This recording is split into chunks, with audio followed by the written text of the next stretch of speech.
Hello everyone. आज हम लोग डिस्कस करने वाले हैं खुशवंत सिंह की एक रचना the portrait of a lady, जो कि क्लास 11th के फर्स्ट चैप्टर से रिलेटेड है। खुशवंत सिंह एक ग्रेट जर्नलिस्ट थे, पॉलिटिशियन थे, लायर थे। उन्होंने 1956 से अपनी राइटिंग्स स्टार्ट की थी, जब उन्होंने लिखा था ट्रेन टू पाकिस्तान। इसके बाद और भी कई राइटिंग्स इन्होंने लिखी और 20 मार्च 2014 को इनका देहांत हुआ। इस chapter the portrait of a lady में खुशवंत सिंह ने अपने ग्रैंडमदर की पेन पिक्चर को डिस्क्राइब किया है। साथ ही इन्होंने बताया है कि जब वो छोटे बच्चे थे उस समय वो अपने ग्रैंडमदर के साथ गांव के घर में रहते थे। वो एक धार्मिक प्रवृत्ति की महिला थी। साथ ही वो हमेशा साइलेंट प्रेयर किया करती थी और हाथ में रोजरी लेके रखती थी, माला लेकर के रखती थी। चलिए इस लेसन को हम लोग पढ़ते हैं। My grand mother like everybody's grand mother was an old women. मेरी दादी माँ हर किसी की दादी की तरह एक बूढ़ी महिला थी। She had been old and wrinkled for the 20 years. वो 20 वर्षों से बूढ़ी और झुर्रीदार थी, झुर्रियों से भरी हुई थी। That I had known her. इन जब से मैं उन्हें जानता था, 20 वर्ष पहले से जब से मैं उन्हें जानने लगा, तब से मैंने देखा कि वो क्या थी, बूढ़ी महिला थी। और साथ में उनका जो चेहरा था वो रिंकल्ड था, पूरा चेहरा जो था वो रिंकल्स से भरा हुआ था, झुर्रियों से भरा हुआ था।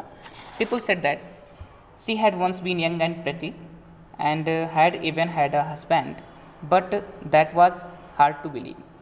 लोग कहते थे कि वो भी कभी यंग हुआ करती थी, कभी युवती थी, एंड प्रेटी कभी वो सुंदर भी हुआ करती थी, and had even had a husband और कभी उनके एक पति भी हुआ करते थे।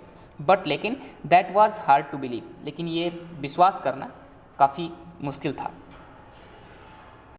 माई grandfather's portrait hung above the mantelpiece in the drawing room.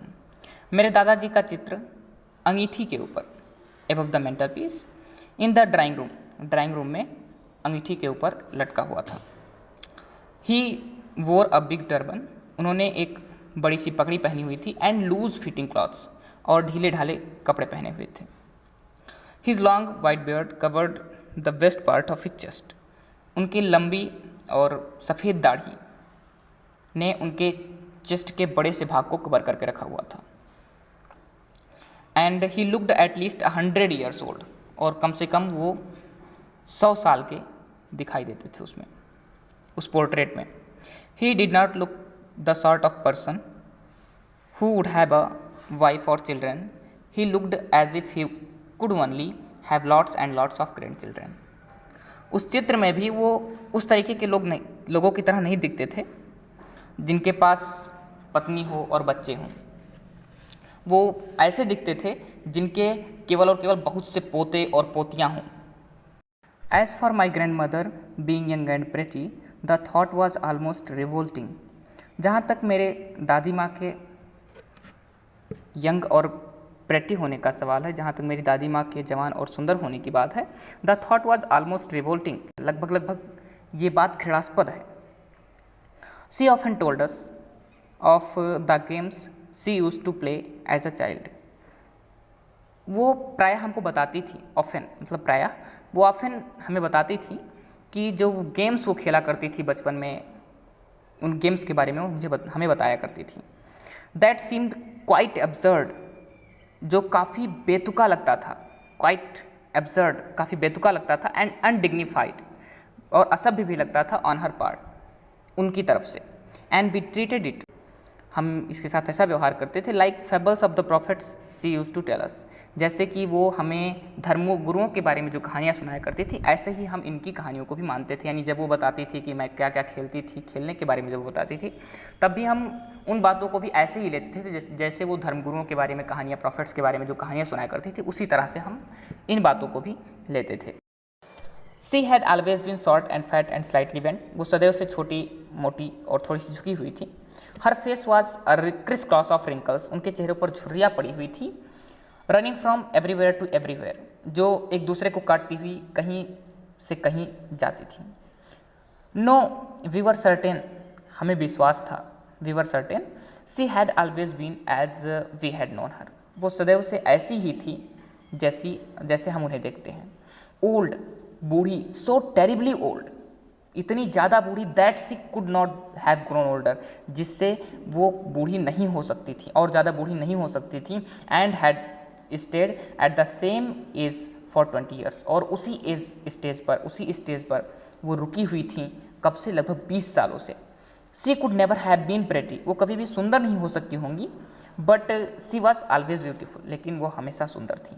यानी चेहरे की या शरीर की सुंदरता तो कभी नहीं रही होगी, लेकिन वो हमेशा से आत्मा से सुंदर थी। She hobbled about the house in spotless white with one hand resting on her waist to balance her stoop. वे घर में बेदाग सफ़ेद कपड़े पहनकर, स्पॉटलेस मीन्स बेदाग एंड होबल्ड मीन्स लंगड़ा कर चलना, तो वे बेदाग सफ़ेद कपड़े पहनकर लंगड़ा कर चलती थी। With one hand resting on her waist, और वो अपना एक हाथ जो है वो कमर पर रखती थी, टू बैलेंस हर स्टूप, ताकि वो अपने स्टूप को यानी कुबड़ को बैलेंस कर सके, संतुलित कर सके, and the other telling the beads of her rosary, और दूसरे हाथ से वो अपनी माला फेरा करती थी।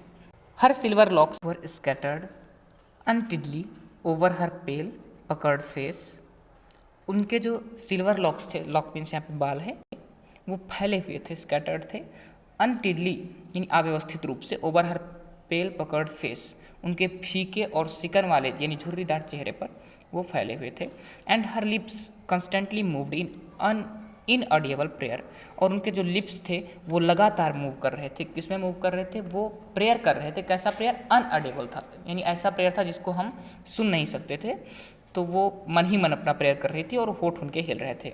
यस, शी वॉज ब्यूटीफुल, हाँ वो सुंदर थी। She was like the winter landscape in the mountains, वे शीतकाल के पहाड़ी भूदृश्य जैसी थी, जैसे माउंटेन्स में जो भूदृश्य होता है ठंडियों में, उस तरीके से थी।